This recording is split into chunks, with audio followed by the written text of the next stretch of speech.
Hey everybody, welcome to My Green Pets. I'm William Green. Look at this wonky white Phal. I mean, has it not come out nicely? Just looks great. I tried to stake this plant and my goal was to get the spike to go straight up, but it fought me. You can see I had to wrangle it. But finally ended up kind of creating this really nice cascade. It has no stake at all, and I'm super happy with it. And look at this, glowing in the morning light, Cattleya maxima. Just gorgeous. Wow, like a jewel. Nice kind of star-shaped flowers. Just lovely. I repotted several plants yesterday. Pav Prime Child, tons of roots. I repotted it now. It's in granite and sphagnum. Granite to keep the bottom part with plenty of air circulating, but sphagnum to kind of trap some moisture in the top there, especially near the bottom of the plant where the new roots push out. If the new roots are trying to push out and it's too dry, they just dry up. So trying to avoid that. So also repotted Pavcallosum in the same idea. So granite in the bottom half and then sphagnum in the top. Michael Kopowitz has got another episode of rot. You can see the brown there coming up that leaf. I did spray the whole plant with Phizan, got some good bubble action, and the brown stopped spreading up the plant, so that's good. Now normally, if you want to, the treatment is supposed to be you remove any tissue with signs of rot, but the problem is the main growth is the one with the rot, so if I remove it, all the little growths will just die, because they don't have their own roots yet.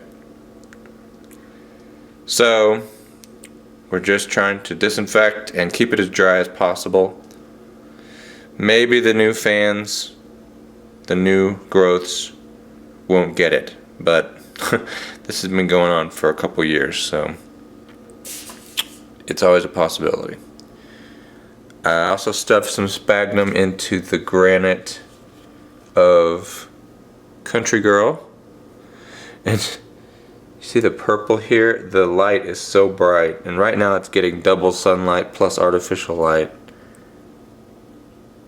And behind it we got Bulbophyllum medusae, and I actually brought it home because, well, for the same reason I brought this other Bulbophyllum home. I just want to let them dry out a little bit. I want to give them some time without any fertilizer. The greenhouse uses a lot of fertilizer. I mean, it's a commercial greenhouse. Their number one goal is to get seedling trays grown and blooming as soon as possible, and I get that. But some of my species, most of my collection is species, and they just can't handle that amount of fertilizer. It messes with them a little bit. So anyway, let us go over to the greenhouse and see if anything exciting is happening over there. And here we are. Welcome to the greenhouse where I keep the rest of my orchid collection, which is mostly Cattleyas these days. And few things not so good, but mostly things are looking really good. So let's start out by looking at how the Bulbophyllum echinolabium. I've been trying to pollinate Hal for several weeks. I've got some pollen from another grower, and well, it's just not working. But if we take a closer look at this flower, I'm going to show you in a second, that pollination is occurring, but for some reason the plant's not going on to produce seed. So I'm not sure why, but you can see that white part at the top, how swollen it is. So normally that's not swollen like that, but when you introduce pollen into the flower, that happens, and usually it leads to a seed pod. Not quite sure why it's not working. If we just kind of look over the Cattleyas, they are looking pretty darn good. A lot of the plants are putting out new roots, and some of them new growths as well. And it's interesting because as we look at these roots, I read on an article by Art Chadwick about another Cattleya species. It wasn't Cattleya rex, but it was like, he said something like, don't let it produce another growth or it will have fewer flowers in the following season. And it was like, interesting. So it wasn't Cattleya rex, like I said, but it is interesting that possibly growing too much can actually take away from the plant's energy to bloom. These two were definitely pollinated. This is Cattleya rex. 2 seed pods. This was in bloom a few weeks ago, and the parent of each of those seed pod is different, but they're all sibling crosses. This is number 4, and it's got a seed pod on it as well.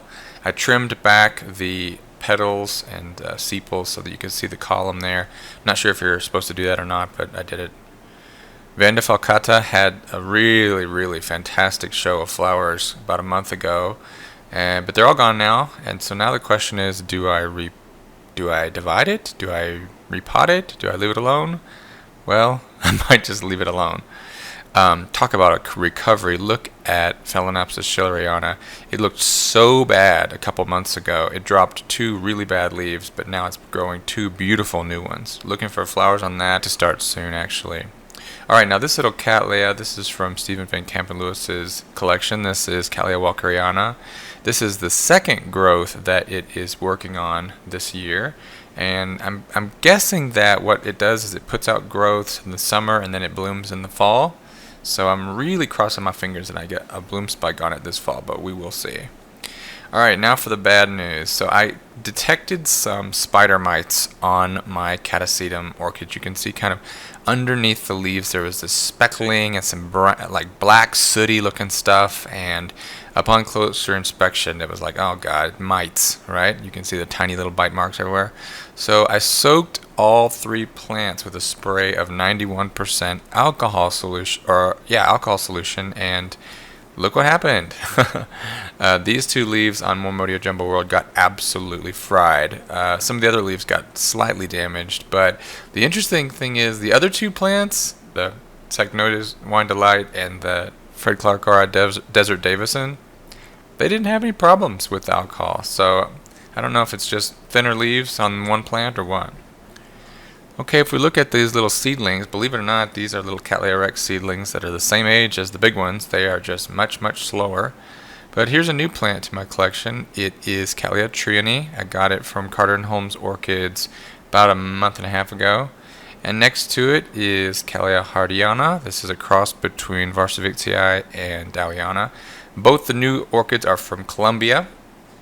Originally, not those particular plants. Dendrochilum tenellum is looking kind of grassy, and that little dendrobium there is trying to get some momentum going.